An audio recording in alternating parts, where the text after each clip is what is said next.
Hi, I'm Joey Morrow with Gears Program, and this is What's Cool in School.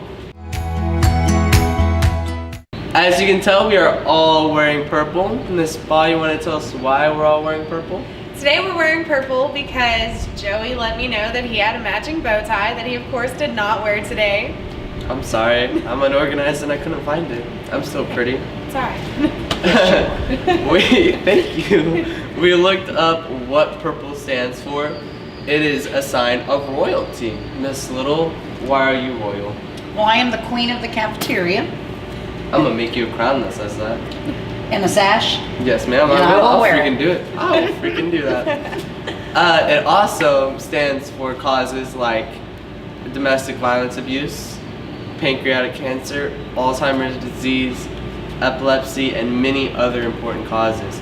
So to symbolize these, next Wednesday on this day, we will be wearing purple to raise awareness for these causes and many, many more. So you can join us if you want. Anyway, my name's Joey Morrow, and this is a Pretty Cool in School.